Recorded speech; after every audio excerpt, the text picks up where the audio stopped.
Nothing like beginning our morning on a crescendo. Thank you.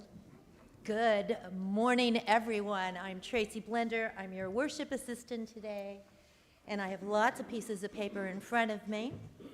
I'm so glad to see you here at Pacific Unitarian Church. We gather here to worship, to open our hearts, and to be truly seen.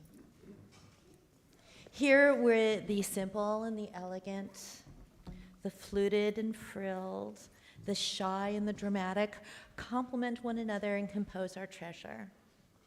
Each and every one of us contribute to the beauty of the whole. We come here to worship together, all genders, sexualities, politics, clappers and non-clappers, progressives and conservatives. May we root ourselves in the values of this faith: compassion and courage, transcendence, justice, and transformation. Newcomers, we welcome you and your children, who are most welcome to join in the moment for all ages early on in the service and follow the rest of the children out for religious education. Your younger kiddos can attend our child care, which begins prior to the service. We invite you to stay for lunch on us. And now we have quite a few announcements. I've got good news and bad news. The good news is as soon as the service is over, you can use the restroom. The bad news is before the service is over, there's the hillside over there. It's being worked on. We have Miss Barbara Marriott, who is, I believe, heading up the postcards for getting out the vote. They're targeting black votes in Georgia and Virginia in particular at this time. If your hand is not so great at doing all the writing, your donation of stamps would be gratefully appreciated. In addition, Barbara is also offering these to anyone who would like to purchase them. They're $12 a pack. She's apparently not profiting off of this. It's 60 loads of laundry, and this is all the trash that is involved with 60 loads of laundry. Isn't that like a gorgeous thing? Thank you, Barbara. She said this will save the earth. I like her enthusiasm. Adult religious education, there's a book, Repentance and Repair. It's a UUA common read, so that means all UUA churches are reading this book and discussing it. It will be discussed here in person on April 7th, which is a Sunday. And it's also going to be talked about in a Zoom meeting if you don't want to meet on that day, and I assume that will involve the other churches and those reading it. So that's Repentance and Repair. Also, there is a wonderful evening coming up on March 28th. So this upcoming Thursday, 7 p.m. at the Toyota Meeting Hall on Civic Center Drive. And it's called Community Solutions to Racism. It's presented by the League of Women Voters of Torrance and surrounding areas. And it's got an unusual group of speakers. I'm looking for the person who has told me about this and spearheaded it, and I'm not seeing her. You can ask me a little bit more about it, but it really sounds kind of amazing and a little different from what we've been hearing all along. Now on to the pledge drive. It says it'll be held until April 14th. The goal is $300,000. We are 23% of the way there.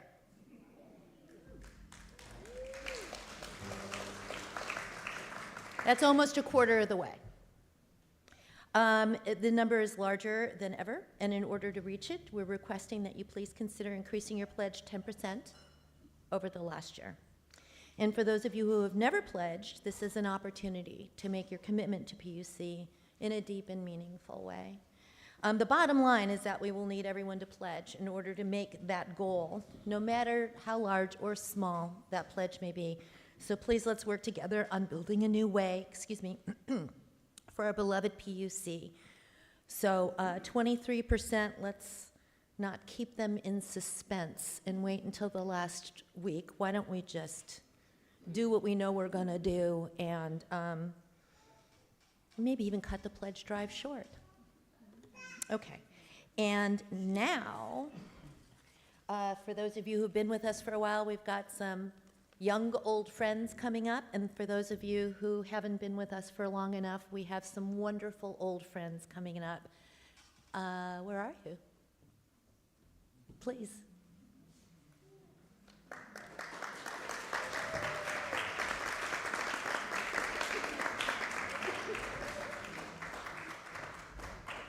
Hello.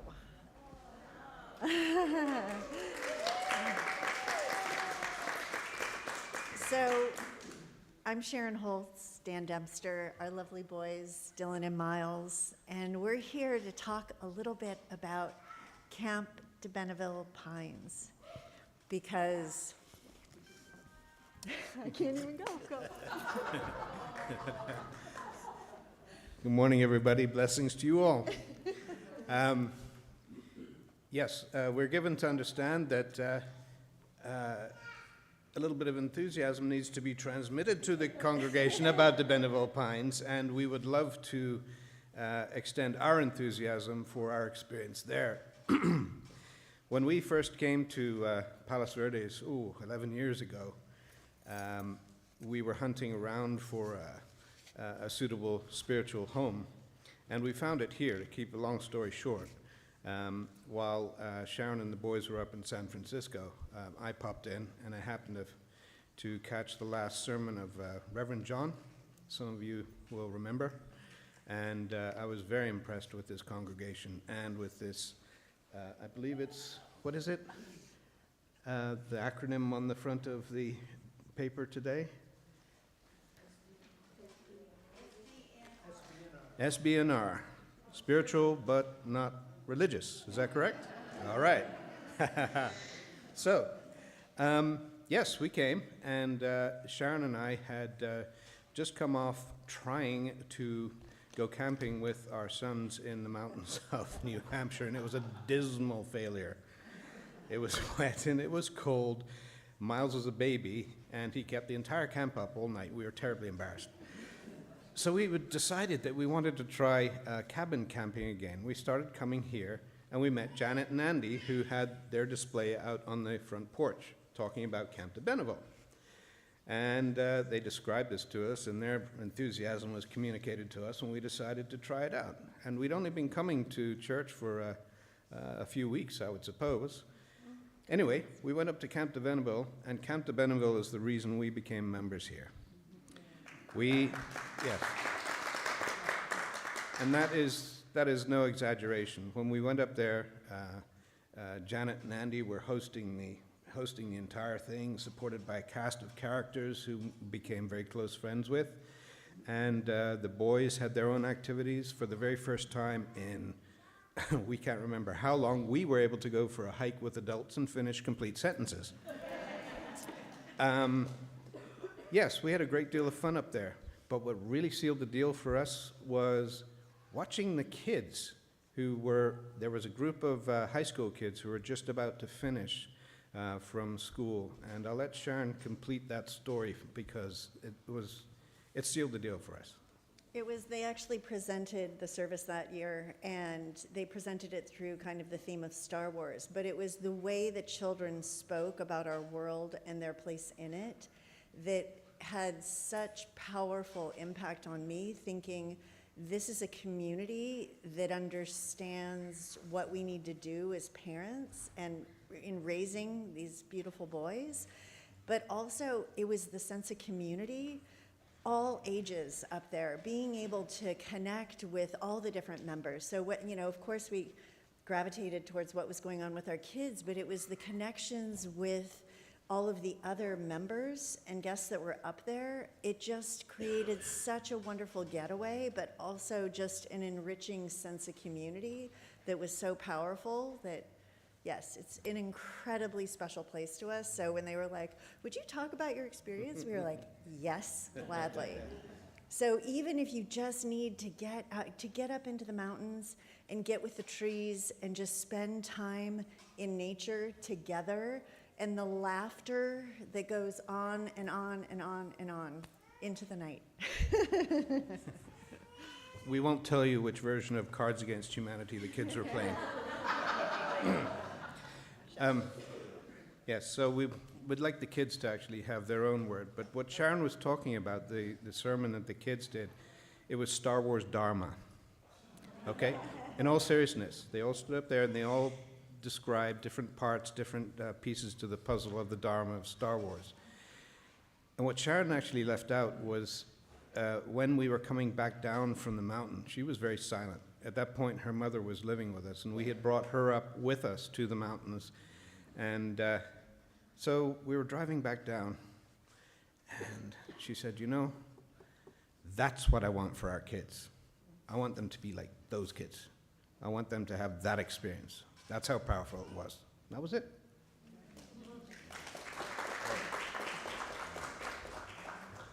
When I went up to Camp de Benneville, and I got to meet all these friends up there, some of whom's here today, I got to actually experience being part of a community for the first time.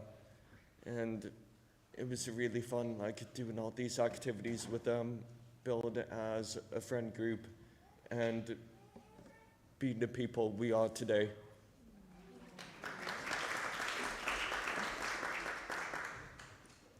When we first went to de Benneville, I was really small and I had no idea who anybody was. I didn't even know that any of you were human.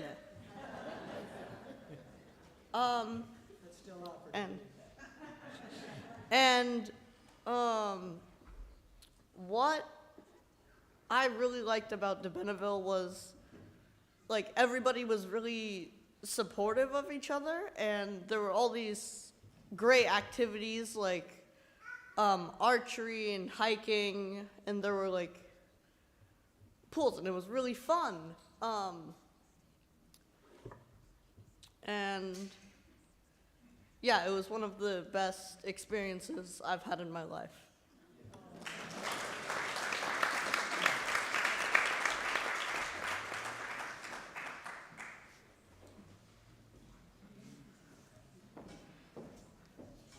And then they moved to Colorado.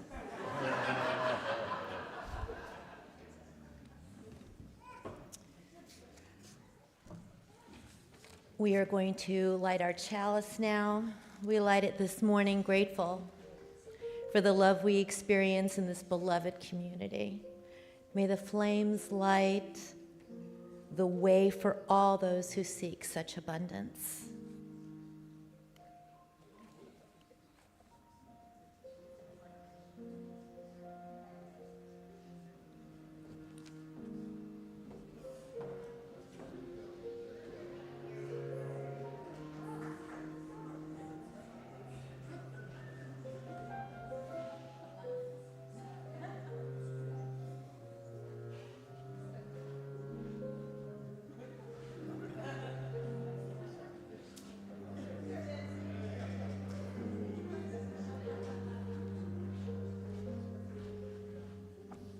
It's hard to light a chalice.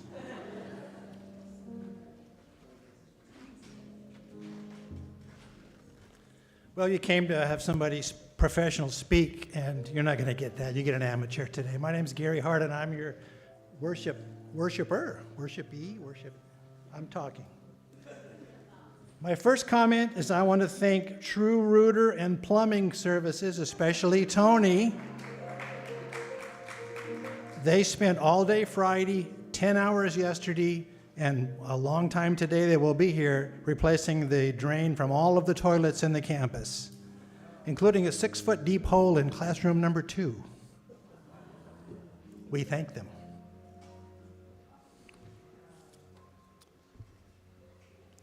I have some opening words. According to the Catholic Encyclopedia Online, Religion is defined as the disposition to acknowledge our dependence on God and the voluntary acknowledgement of that dependence through acts of homage. According to Deepak Chopra, religion is belief in someone else's experience. Spirituality is having your own experience. The Catholic Dictionary defines spirituality as the way an individual responds through grace to the call of Christ and his invitation of discipleship. According to Terry Pratchett, everything starts somewhere, although many physicists disagree. So from a religious perspective, spirituality is nourishing the soul by following saintly principles and living in a way that brings true peace to the whole person in accordance with God's entire creation. Independent of religion, a spiritual person is known in the way that they live their life, not by any involvement in religious practices. Indicators of a spiritual person include a virtuous life and moral values driving choices and decisions. Where religion applies punishment, spirituality applies karma. Where religion makes you follow their journey, spirituality lets you create your own. Spirituality is about seeking a meaningful connection with something bigger than yourself, which can result in positive emotions such as peace, awe, contentment, gratitude, and acceptance. You don't need or depend on external actions to be happy. Happiness is found deep in ourselves, and only we are responsible for it. Or as Terry Pratchett put it, in the beginning there was nothing, which exploded.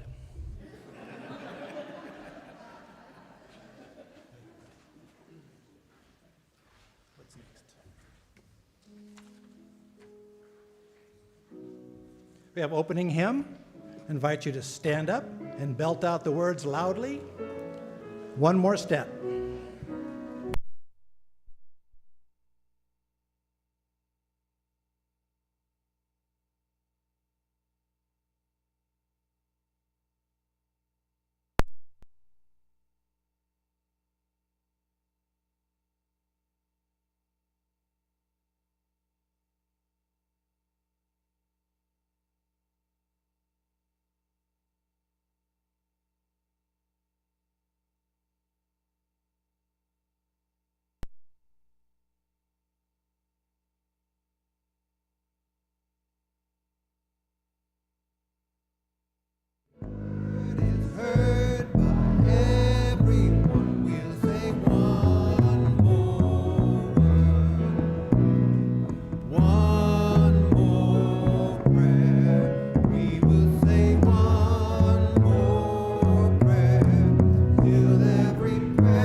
Now it's time for the story for all ages.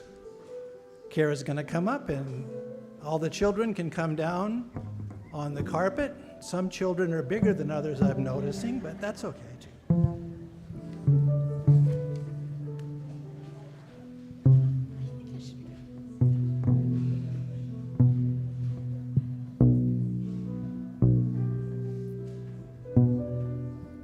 Hello, everyone. Okay, yep, microphone's working, good.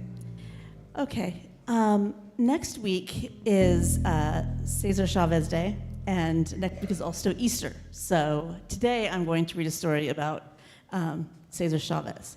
Well, not about Cesar Chavez, about a girl named Amelia whose family are farm workers. So these are the people that Cesar Chavez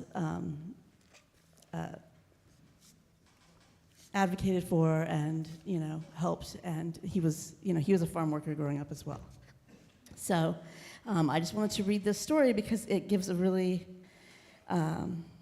a really good picture of what it's like to be a kid growing up as a farm worker. And I thought it was very touching myself. So here we go, Amelia's Road.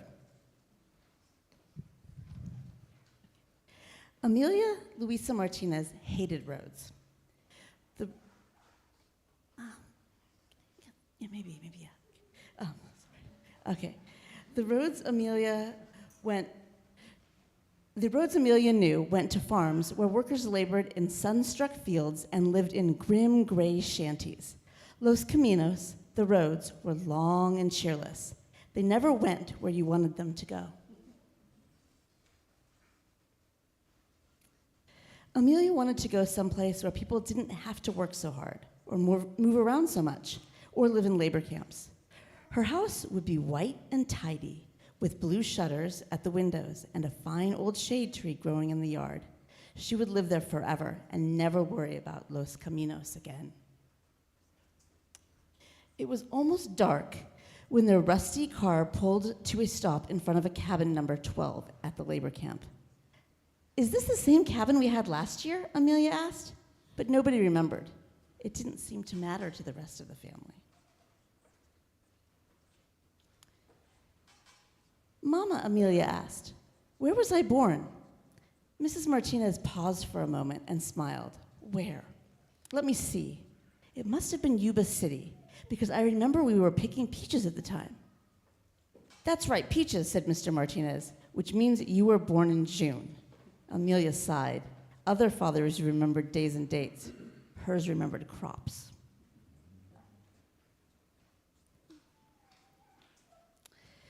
The next day, everybody got up at dawn. From 5 to almost 8 in the morning, Amelia and her family picked apples, even though she felt sleepy. Amelia had to be extra careful so she wouldn't bruise the fruit. By the time she finished her morning's work, Amelia's hands stung and her shoulders ached. She grabbed an apple and hurried off to school.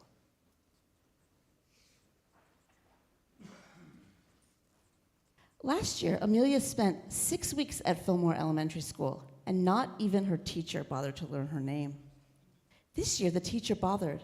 She welcomed all the new children to her classroom and gave them name tags to wear. She wore a name tag herself. It said Mrs. Ramos. Later, Mrs. Ramos asked the class to draw their dearest wishes. "Share with us something that's really special to you." Amelia knew exactly what that would be. She drew a pretty white house with a great big tree in the front yard. When Amelia finished, Mrs. Ramos showed her picture to the whole class. Then she pasted a bright red star on top. By the end of the day, everybody in class had learned Amelia's name. Finally, she was at a place she wanted to stay.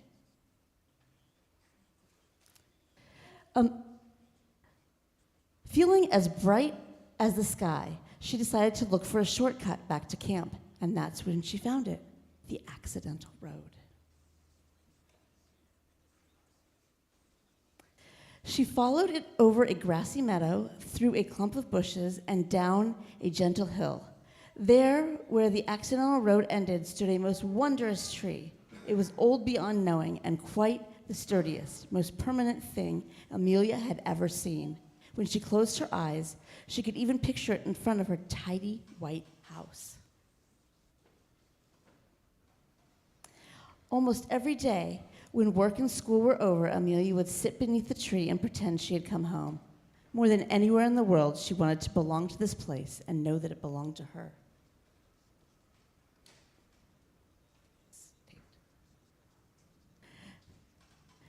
Amelia found an old metal box that somebody had tossed in the trash. She set to work at once, filling it with Amelia things. First, she put in the hair ribbon her mother made for her one Christmas. Next came the name tag Mrs. Ramos had given her. Then a photograph of her whole family taken at her last birthday. And after that, the picture she had drawn in class with the bright red star on it. Finally, she took out a sheet of paper and drew a map of the accidental road, from the highway to the very old tree. In her best lettering, she wrote Amelia Road on the path.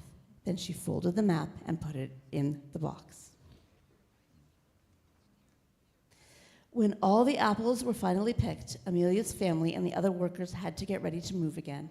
Amelia made one more trip down the accidental road, this time with her treasure box. She dug a hole near the old tree and gently placed the box inside and covered it with dirt. Finally, here was a place where she belonged, a place where she could come back to.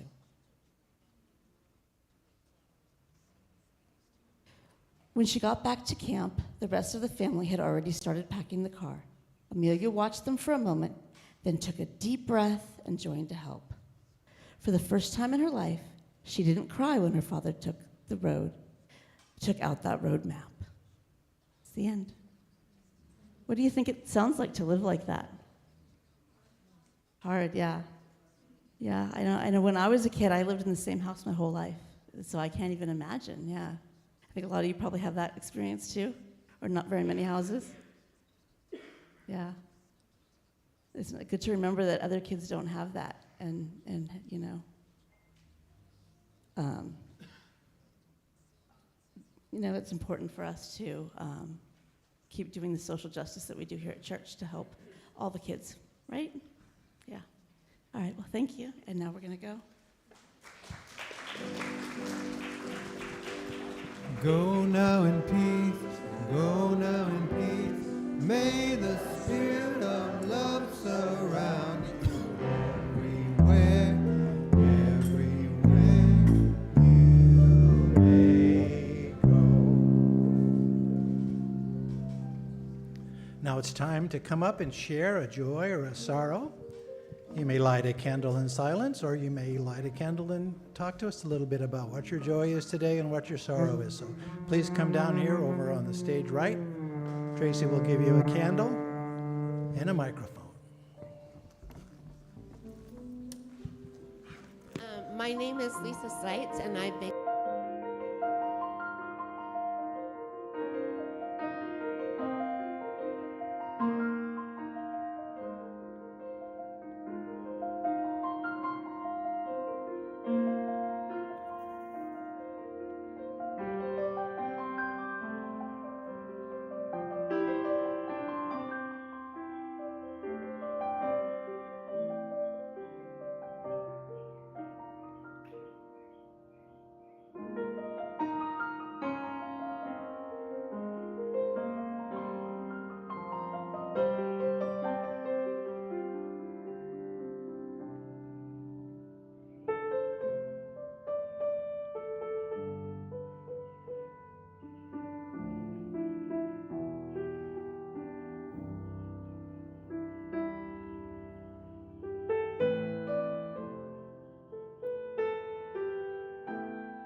I'm a singer and I'm musical.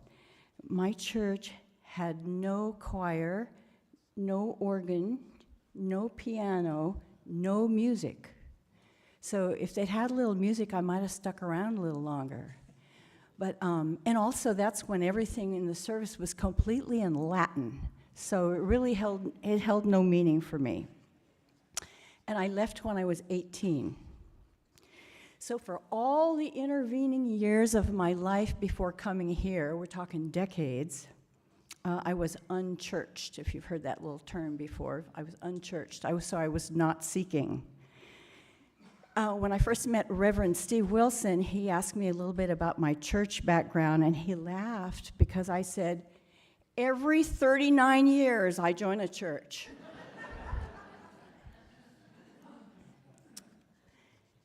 So I hadn't been here long when my mom had yet another ambulance ride, ER visit, and hospitalization. To this day, I do not know how Reverend John Morehouse knew about it. I really didn't know anybody here yet. It was new. I didn't really know him. But I was on my way to the hospital, and he called, so somebody let him know, and he said, I'll meet you there. In the room with my mom, she woke up and he jollied her a bit. But then he said to me, come on, follow me outside. And he said, Darcy, you're the main reason that I'm here. You're mainly the one that I wanted to see. And then years later, when my mom was nearing death, Reverend Steve Wilson drove to my house, picked me up, drove us to the hospital, and stayed there with me for a long time.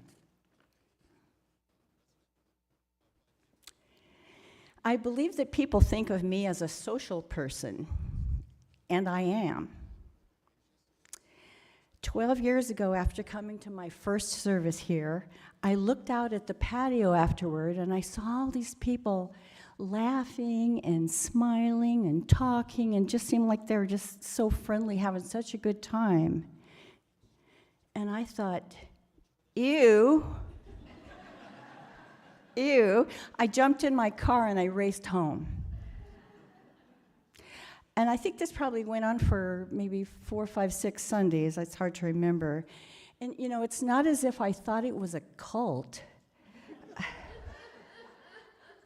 I just couldn't believe that it was real or sincere, the way everybody was out there, all friendly and all. So if I may quote my friend Suzanne Luzader, who confided to me that that experience really resonated with her too. She felt the same kind of experience. And Suzanne said, it was kind of like high school and I didn't know anybody. So I have a reason for telling you this. Fast forward, now I'm a greeter once a month. I'm a worship associate up here whenever they need me. I served on the board for 3 years. I was on the ministerial search committee that brought Steve Wilson in. I sing in the choir. So I don't tell you this so you'll say, oh, how wonderful she is. Because there's so many people here who do way more. The point I want to make is that this church and its fellowship will reward you in a million ways. It's wonderful, it's nourishing, it's delicious. It's way worth supporting with your money and or your time and or your talent. So, thanks for listening.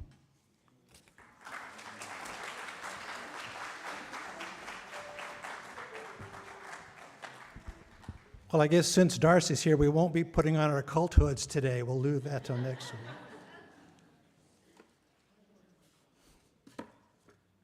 Willie was born in Farmersville, Texas, in the spring of 1916. He was part of a large family with 6 brothers and sisters: J.C., Little Ace, Nelsine, Peabody, Esther, and Evelyn, who was never spoken of because she committed suicide before I was born.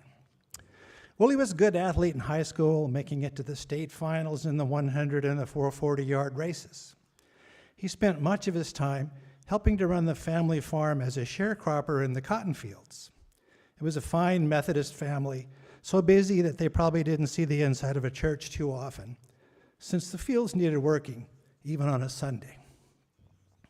Wink was born in 1917 in Venus, Texas, a small North Texas town not far from Farmersville, and somewhere between Dallas and Fort Worth. She was also part of a large family with 8 siblings: William, James, Jesse, Jeff, Henry, Shug, Sis, and Kat. Her family were also sharecroppers on someone else's land. This was a fine Baptist family, and in fact, later in life, Wink's brother Jeff became a Baptist minister in Dallas, Texas. But with sharecropping and feeding all those kids, I'm betting they didn't see the inside of a church much either. Willie and Wink met somewhere along the way, probably at a barn dance, and were married in 1934. Now, you might not know it, but North Texas in 1930s wasn't the best place to make a living as a farmer, what with the Dust Bowl and the Depression. And for Wink and Willie, a new baby, Jack, born in 1935. So they packed up what they could in an old Model A Ford and headed to California. Took them a few days to get there, and they weren't even sure they could get in when they got there because they had heard the rumor that you had to prove you had $50 to get in. They didn't have $50. But Willie had a cousin in Orange, California who worked at a dairy farm and would give him a job and a room in which they could live. Willie worked as a dairy farmer for the next 25 years, which gave him an occupational deferment and kept him out of World War II. Wink's dreams of a large family were cut short when the doctor told her she would not be able to have any other children. So they focused on making a living and raising Jack. And now for some musical interlude. The musicians are on break, but we'll call them up.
And while we have the musicians up, let's do our centering hymn. Number 389, Gathered Here.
you, Severin.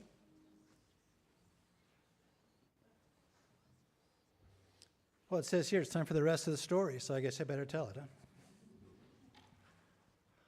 Oh, so much universe, so little time.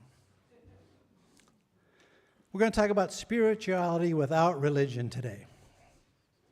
According to Anthony Douglas Williams from Inside the Divine Pattern, spirituality does not come from religion, it comes from the soul. Religion is a specific set of organized beliefs and practices, usually shared by a community or a group. And fish.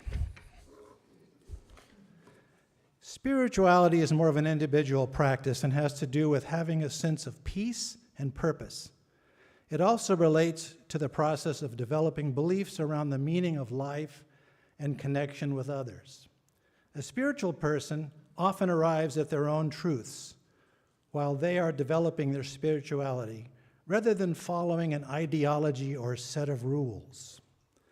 The experience is often personal and occurs in private, allowing people to follow their own intuition and do the things that are of their own best interest. Although some spiritual traditions offer theories and practices to help people on their journeys, they are not meant to be adopted as a set of beliefs. Rather, they are offered as tools for spiritual seekers to use to help their spiritual growth. Most Americans who are spiritual but not religious say that being connected with my true self is essential to being spiritual. Majorities also say that being open-minded, being connected with something bigger than myself, and being connected with nature are essential. Religious and spiritual Americans, on the other hand, are most likely to say being connected with God is essential to being spiritual. Are you an SBNR? Dan gave away my secret code that's already in his talk. Spiritual but not religious. Or are you a nun? You know, what you put on those forms that ask what your religion is, you check the nun box. A new study from Gregory Smith at Pew Research finds that the religiously unaffiliated, a group comprising of atheists, agnostics, and those who say religious is nothing in particular, is now the largest cohort in the U.S. They're more prevalent than American adults than Catholics or evangelical Protestants. Back in 2007, nuns made up just 16% of Americans, but Pew's new survey of more than 3,300 U.S. adults showed that number has now risen dramatically. Pew asked respondents, what, if anything, they believe. The research organization found that nuns are not a uniform group. Most nuns believe in God or other higher power, but very few attend any kind of religious service. They aren't all anti-religious. Most nuns say religion does some harm, but many also think it does some good. Most have more positive views of science than those who are religiously affiliated. However, they reject the idea that science can explain everything at all the times. Or are you a pragmatic spirit? Another name for this group of people, open to experiences, traditions, and practices that are linked with the divine, supernatural, or otherworldly, without practicing a form of religion. Kelly's following me, good. 22% of Americans say they think of themselves as spiritual, or they consider spirituality very important in their lives. But they neither think of themselves as religious, nor say religion is very important in their lives. Folks who fall in this category are the ones we've been calling spiritual, but not religious. 58% of Americans fall into religious category because they say they think of themselves as religious, or they consider religion very important in their lives. 20% of Americans are categorized as neither spiritual nor religious because they don't consider spirituality very important in their lives, and they don't consider religion very important in their life.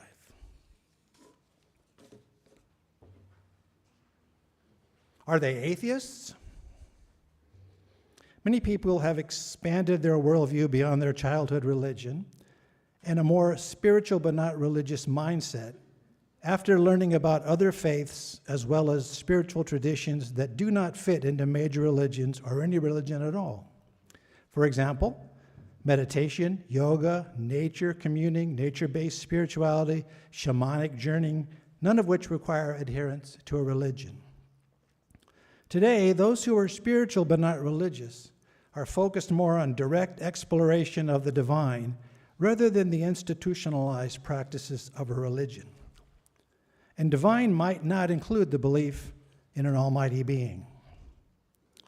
So are they atheists? Some are, some aren't. But don't mistake spirituality for religion. Spirituality is nothing mysterious or supernatural, nor in any way connected to a sect of any kind. I hope you're laughing at those. Which one's that? Yeah, that's a good one. Religion tells you to follow an ideology and obey certain rules, or there will be consequences. Spirituality lets you follow your heart and what you feel is right for you. Religion tells you what to fear and tells you consequences. Spirituality makes you aware of the consequences, but doesn't want you to focus on the fear. Religion and spirituality do overlap, but they're not the same.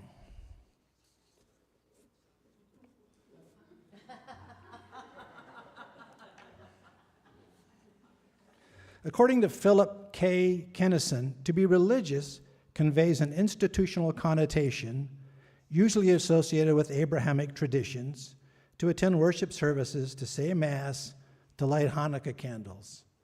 Our plumbers this morning asked us what time Mass started so they could know when to be quiet. We didn't know how to answer that question. To be spiritual, in contrast, connotes personal practices and personal empowerment having to do with the deepest motivations of life.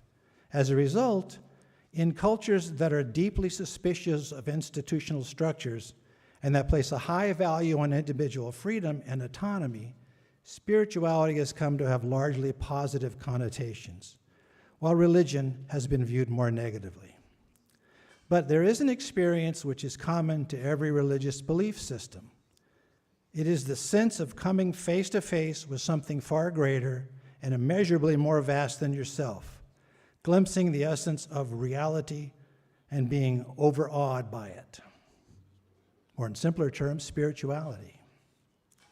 Religion and spirituality are neither the same thing nor completely separate from one another. In spirituality, one may ponder, where do I find the meaning of life? And what are my true values? In religion, common questions might be, what is the truth? And what is right and what is wrong? Where the two overlap is each person's individual experience that impact how they think, feel, and act. Seeking the divine, whether from a church pew on a Sunday or on top of a ridge looking at a glorious sunrise, we increase our feelings of happiness, peace, and appreciation for the life that we have. Oh, and what about atheism? Atheism's a loaded word. To unload it, let's consider a continuum. On one end, devout believers in God. On the other end, people who don't believe God exists. The folks in this room today would probably string themselves along that continuum. So even among Unitarians, there are degrees. Spirituality is also a loaded word. For me, spirituality is used to describe the search for one's place in the universe, one's covenant with each other, and the comfort that brings. We all seek comfort from each other, stemming from an essential drive in humans to seek covenant with others. Being spiritual gives you a place in our interconnected world, God or no God. Without God, then, where can we find an atheist sense of the spiritual? We can find awe and wonder in the most unexpected and often in the simplest experiences. For example, watching snow fall, realizing that no two flakes are identical. How can that be? But also in the grandeur of the sky filled with stars, each a sun, possibly with planets surrounding it. And in the understanding that we are all made of the stuff of stars. Goodness is about what you do, not who you pray to. According to Eckhart Tolle, and each Unitarian speech has to have a quote from Eckhart Tolle in it. Spirituality for me is recognizing that I am connected to the energy of all creation, that I am a part of it, and it is always a part of me. Whatever label or word we use to describe it doesn't matter. Words are completely inadequate. And what about Wink and Willie? Remember I talked about Wink and Willie earlier? A little over 10 years has passed since we last spoke of them. It's now 1949. Wink, despite her medical diagnosis, is pregnant with her second and quite surprised child, Gary, who apparently, if you look at the picture, is a little bit of a thumbsucker. Now, with Willie working 7 days a week, split shifts milking cows, and Wink trying to run a household on a milker's salary, not much time was spent on the finer points of religious education.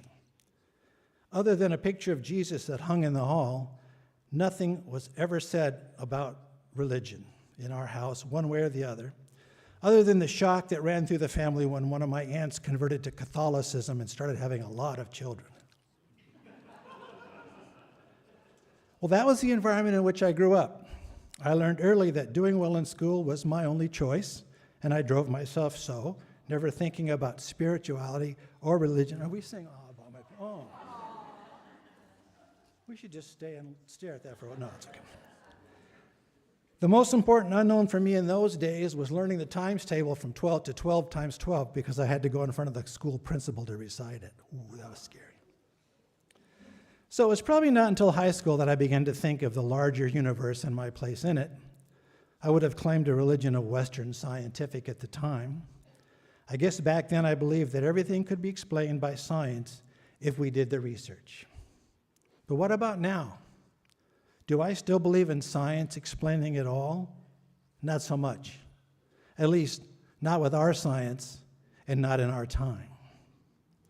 So many years passed with me thinking that religions had done as much bad as they had done good, and really not believing in any supreme being or that any specific religion had anything to offer me. I spent many microseconds pondering the questions of what did it all mean? Did I think of myself as spiritual? Do I think of myself as religious? How important is spirituality in my life? How important is religion in my life? What about me? I have faith, and that faith is evolving. In the 60s, I had faith that that Disney atom with its nice orbits of little round electrons going around a nice round nucleus was true. And that has changed. Now I have faith that there are electron probability shells surrounding a very complicated nucleus consisting of neutrons and protons, which in turn are the manifestation of more elementary particles called quarks, which are in turn the manifestation of more elementary particles, which are in turn the manifestation of more elementary particles, and so it goes. I have faith that Schrodinger's cat is both alive and dead. I have faith that the people I love will love me back. But that faith is not dependent on any religion. My perspective on religion and spirituality was certainly informed by my upbringing. I had absolutely no religious training at all, other than this picture of Jesus that hung in the hallway. That was really a little bit scary when I was a kid. I was a math science kid and never really thought much about religion until college, where I identified as Western scientific, something that was around at the time, essentially meaning atheist, but still in awe. Later, I was spiritual, but not religious, wrote down none on forms. But now, I am no longer a nun. I'm a Unitarian. Over 15 years ago, I found a place where I can be spiritual, not bound by the dogma of religion, but still part of a real community. It was like finding a zero-calorie Snickers bar. John Morehouse calls himself an enchanted agnostic, and I'm pretty okay with that, more atheist than agnostic.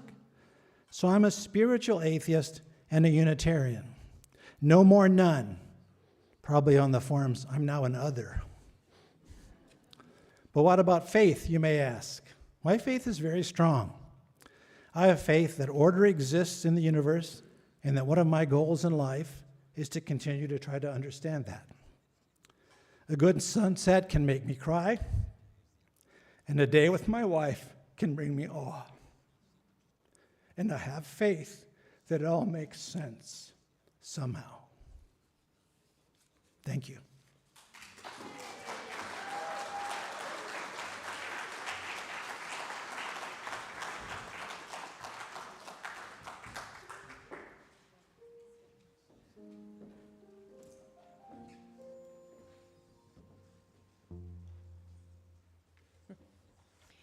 And now for our offertory.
It looks as though that promise of the restroom once the service has ended is a false promise. So hang in there. And now for closing hymn 318, We Would Be One.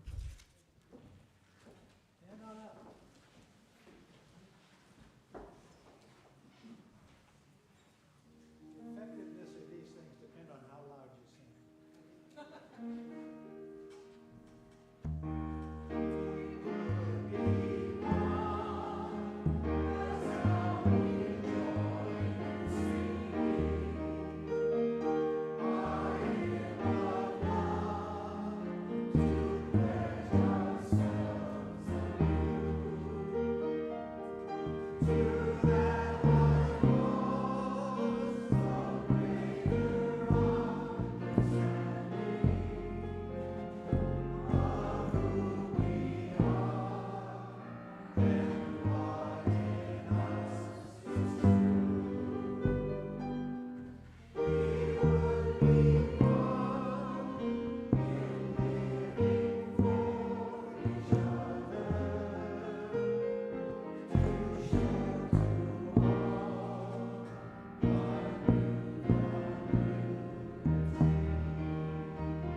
This church is dedicated to the proposition that behind all our differences, beneath our diversity, there is a unity that makes us one and binds us forever together, in spite of time and death and the space between the stars.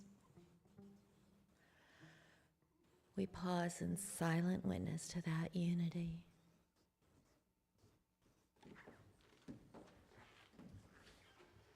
This is the time where Chloe likes to take a really long pause. May the blessing of love be upon you. May love's peace abide with you. May love's presence illuminate your hearts, now and forevermore. So be it. Amen. Shalom. Salam. Namaste. And blessed be. And now our service truly begins. Okay, you might not know it, but we've had a group of people locked in a tall tower building for the last several months near downtown Rolling Hills, where they have been working very hard to search for a new minister. And that's been very difficult. So our singer, our postlude singer today, is going to sing a song about the searching for a minister's blues. And by the way, that's me.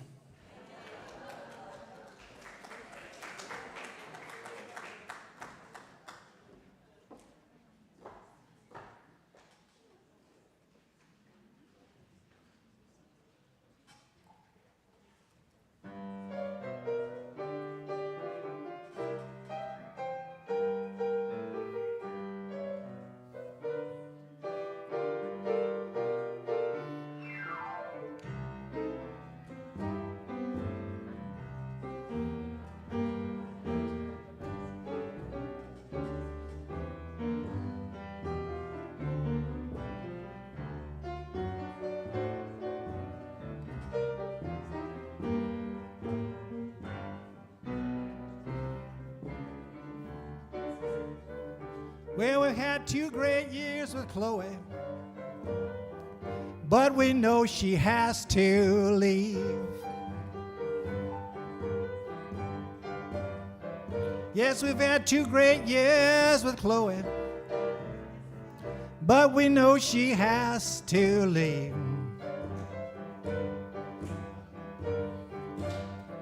I know that we will miss her, and that all of us will agree. Well, that search committee's working, looking for someone to call.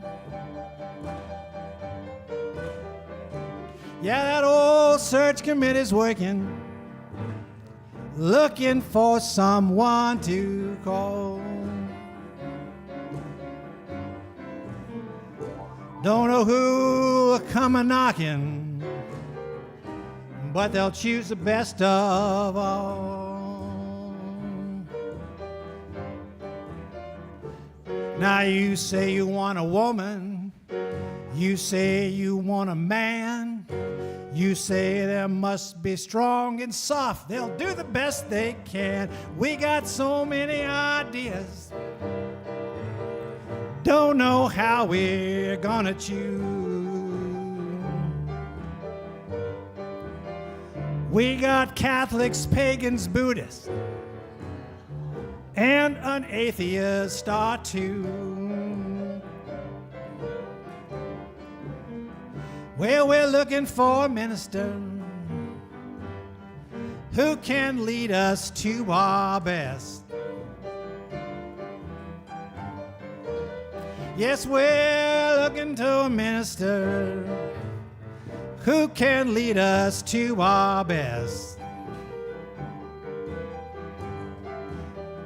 When we find the right one, yes, we'll certainly be blessed. Some say they want a teacher, some say they want a friend.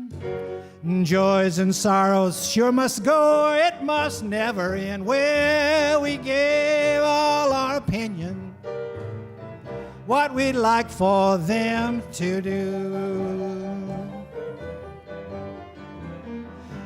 But it made their heads go squirreling, 'cause they got the Unitarian Universalist searching for a minister's blue.